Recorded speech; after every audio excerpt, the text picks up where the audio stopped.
झारखंड के एक छोटे से गांव बरी में मिट्टी के कच्चे घर में रहती थी मीना देवी। उनका सपना बहुत साधारण था। वो चाहती थी कि उनका बेटा रोहित पढ़ लिख के बड़ा आदमी बने। वो आदमी नहीं जो सिर्फ पैसे कमाए, बल्कि वो जो इज्जत कमाए, नाम कमाए और दूसरों के काम आए। मीना देवी खुद चौथी क्लास के बाद स्कूल नहीं जा पाई थी। पति की बीमारी और घर की जिम्मेदारी ने उनके कंधों को वक्त से पहले झुका दिया था। लेकिन उन्होंने ठान लिया था कि रोहित को एक बेहतर जिंदगी देंगी। रोहित उनका एक लौता बेटा, समझदार तो था ही, मां का सपना भी उसकी आंखों में बस गया था। रोज स्कूल से लौटने के बाद वो खेतों में मां के साथ काम करता, फिर लालटेन की रोशनी में पढ़ाई करता। गांव में ना इंटरनेट था, ना कोचिंग, ना कोई गाइड, लेकिन था तो बस एक चीज, मां का भरोसा। कई बार पड़ोसी ताना मारते, इतनी मेहनत का क्या फायदा, सरकारी नौकरी थोड़ी ना मिल जाएगी गांव से। लेकिन मीना देवी मुस्कुराकर बस एक ही बात कहती, मेरा बेटा एक दिन अफसर बनेगा। जब रोहित 10वीं में था तो स्कूल में उसके टीचर ने पूछा, बेटा क्या बनना है? रोहित ने बिना सोचे कहा, IAS।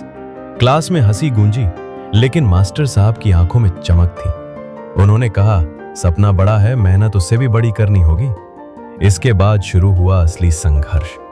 11वीं और 12वीं की पढ़ाई उसने पुराने नोट्स और YouTube वीडियो से की। पास के शहर हजारीबाग में कोचिंग थी, लेकिन फीस 25,000 रुपए मीना देवी के पास नहीं थे। उन्होंने अपने 2 चांदी के कड़े बेच दिए। ये गहने मेरे किस काम के? उन्होंने कहा, तू पढ़ ले बस। शहर जाकर रोहित ने किराए पर एक छोटा सा कमरा लिया, जहां छत टपकती थी और खाट नहीं, सिर्फ एक दरी थी। दिन में कोचिंग, रात को पार्ट टाइम वेटर का काम और बाकी वक्त पढ़ाई। वो खुद से कहता, मैं थक जाऊं तो मां का चेहरा याद करूं।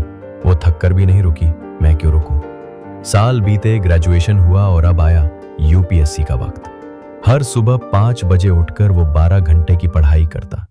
मोबाइल ऑफ, सोशल मीडिया बंद और आंखों में सिर्फ एक मंजिल, मां का सपना पूरा करना। जब वो पहली बार UPSC में नहीं निकला, मां ने उसके सिर पर हाथ फेरते हुए कहा, सपने में देर लगती है बेटा, पर अगर सच्चे हों तो अधूरे नहीं रहते। दूसरी बार उसने और दम लगाकर तैयारी की। दिल्ली की सर्दियों में कोट नहीं था, लेकिन किताबें थीं। गर्म पानी नहीं था, लेकिन अंदर का जुनून उबल रहा था। कई बार वो रो देता, लेकिन खुद से कहता, अब हार गया तो माँ की आंखों का सपना टूट जाएगा। आखिर वो दिन आया जिसका हर कोने से इंतजार था, UPSC रिजल्ट। हाथ कांप रहे थे, नेट स्लो था। जैसे ही रोल नंबर मिला, स्क्रीन पर लिखा था, congratulations, you been selected for Indian administrative services. वो चिल्लाया नहीं, बस आंखें भर आई। माँ खेत से लौट रही थी। रोहित भागा और उनके पैरों में गिर गया। माँ, तुम्हारा सपना पूरा हुआ। मीना देवी की आंखों से आंसू बह निकले। अब कोई ये नहीं कहेगा कि गरीब माँ का बेटा अफसर नहीं बन सकता। आज रोहित एक जिले का कलेक्टर है। उसके ऑफिस की दीवार पर एक पुरानी तस्वीर टंगी है, मीना देवी की, खेतों में काम करते हुए। और ऑफिस की डेस्क पर रखा है एक मिट्टी का दिया, जो उसे उसकी असली रोशनी की याद दिलाता है। हर बार जब कोई युवा मिलने आता है तो वो कहता है, अगर तुम्हारे पास सपना है और माँ का आशीर्वाद है तो तुम्हें कोई नहीं रोक सकता। गरीबी दीवार नहीं है, वो सीढ़ी है, बस चढ़ना आता होना चाहिए।